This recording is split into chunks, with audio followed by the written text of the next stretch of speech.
Welcome back students. Welcome to the video lecture in Power System Planning.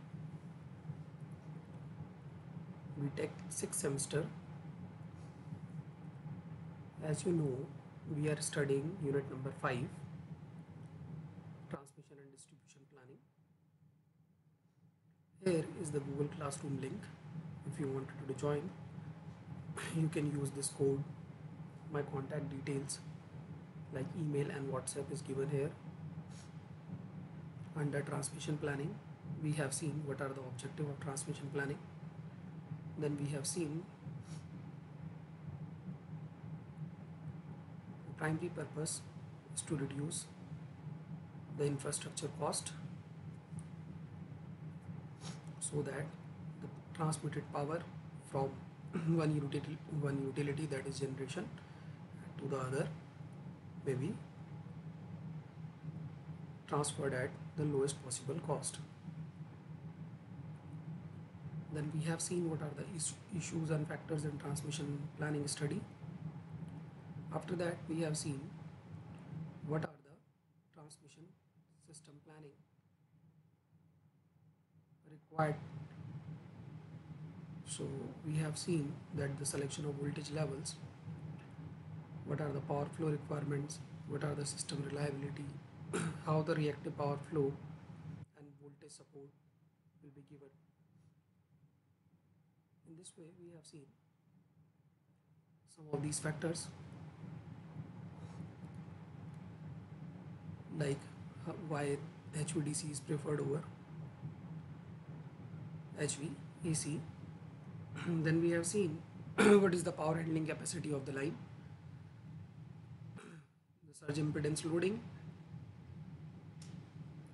Here is an important quoted line here that one 765 kV line can carry nearly 4 times the power carried by a 400 kV line. So India is also planning for 765 kV lines or plus minus 800 kV HVDC lines. After that, we have seen what are the important advantages of using high voltage DC. We have seen 4 types of the conductors for 132 kV line, that is Panther, 220 kV line, that is Zebra, 400 kV line it is Moose, and for 800 kV line it's Bosch, Burmese or Lapwing. Then we have seen the bundle conductors and why the bundling of the conductor is done. After that, we have seen how or what are the factors that determine the insulation design. So above extra high voltage level, the design is based upon switching surges and contamination or pollution. Now for the towers to be placed for a transmission line, so as to make a transmission line, there is a requirement of some area on both sides of the transmission tower from its center, which is called as right of way. So you can see here that for a 220 kV line, the right of way in meters is 35 meter. Means when a 220 kV line is going, so one tower is having 35 meters on both sides from its center. So the total distance which have to be spared, in which no construction, nothing should be there.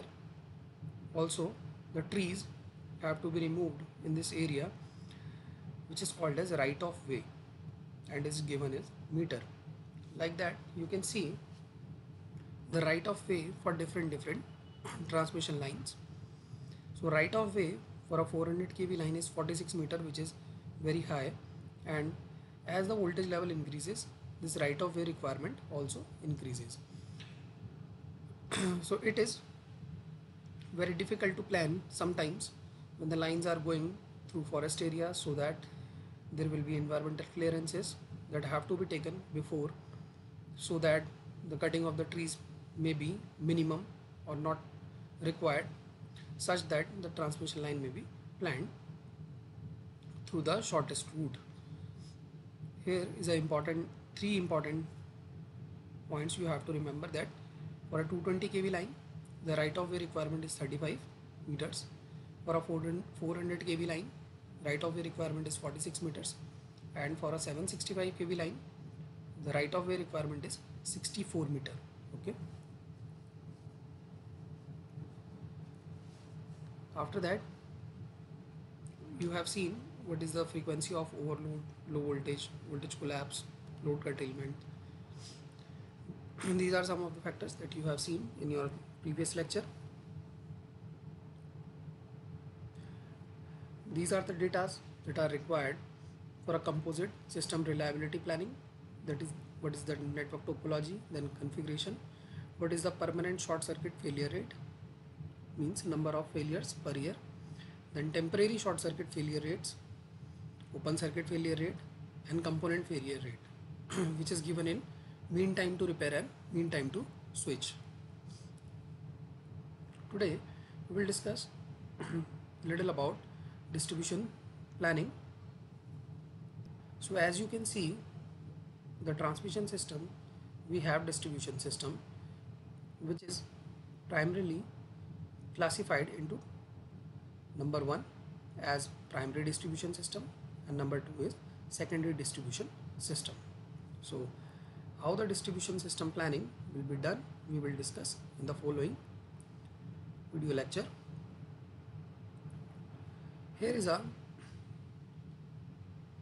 schematic diagram showing the components of a distribution substation. Here you can see there is a sub-transmission line coming from a substation or sub-transmission substation. The line is entering to the distribution system from this fench. Okay, so there will be fences all around a distribution system, as you can see in your nearby local area.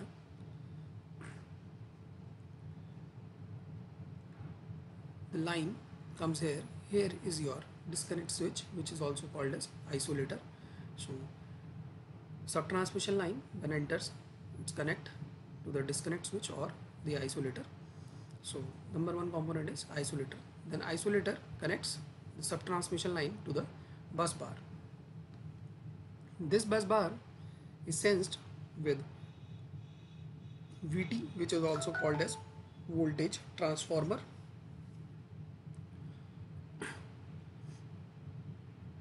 Then you can see here, after VT we are having this current transformer and a circuit breaker connected also to this bus bar in case there is a fault, to detect the fault and to remove such kind of fault from the fault to enter to a power transformer or the transformer. Here is the bushings, and from these bushings the transformer is connected through transformer bushings. It may be 3-phase or a single phase transformer. After that transformer, we are having a metal clad switchgear, and we are having the feeder that will take away the required amount of the electrical power at required amount of the voltage from this transformer. So this is the schematic diagram that is representing typical layout of a distribution system. As today we are having different components, and state of the art components are coming into picture. So this is we can find more components in our distribution system except these, like first a disconnect switch, which is isolator, bus bar, and voltage transformer, current transformer, circuit breaker, and power transformer, and metal clad switch gear, and then we have feeder. in distribution system planning, we will discuss what is a radial network. Then we will see what are the different network configuration that may be used in bus bar arrangement, their evaluation techniques, and what are the advantages and disadvantages of these network configurations. Then we will see what are the interruption indices that defines the reliability in a distribution system. After that, we will see what is the effect of lateral distribution protection, disconnect, protection failure, and transferring loads.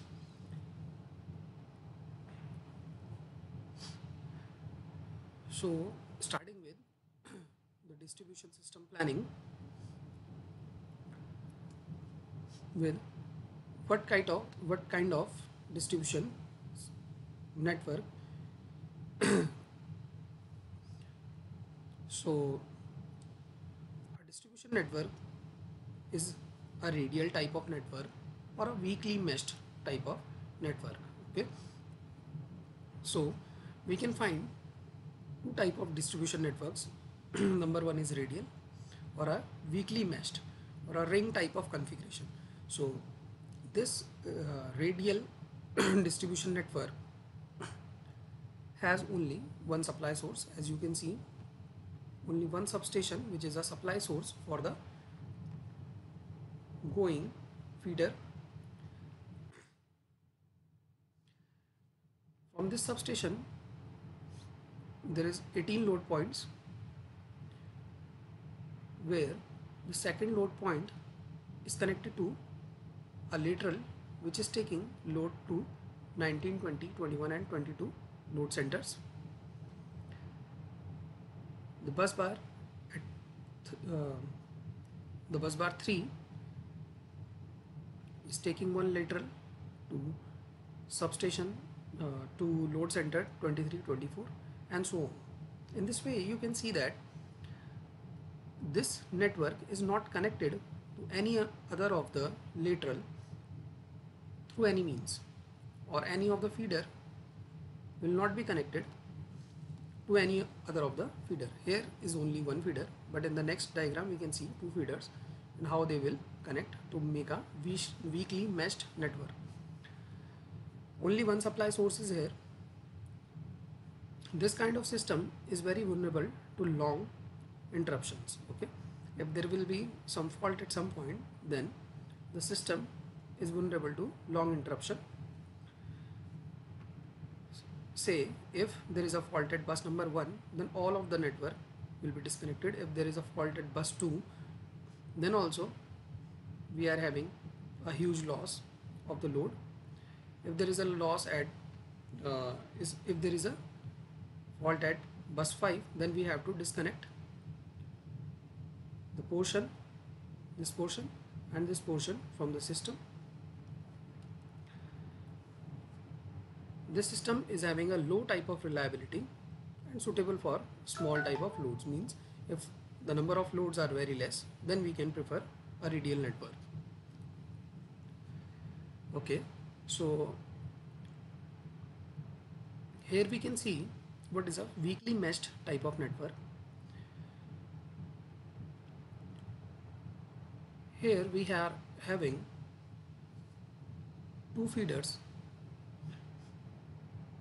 like this feeder and this feeder, or they are getting there, or they are having their source as transformer number 1 or transformer number 2. So both the transformers supplying different feeders, transformer 1 this feeder number 1 and transformer 2 this feeder number 2. Also in figure number B you can see that same transformer or same supply source can transfer power to the two feeders. Like in the previous diagram, only from the substation one transformer is transforming power to the main feeder. Here the transformers are transferring power to two different feeders. The supply depends on switch status of sectionalizers and reclosers. Loop is normally operated with tie sectionalize switch open. Means here is a line you can see which is a tie sectionalize switch, which is generally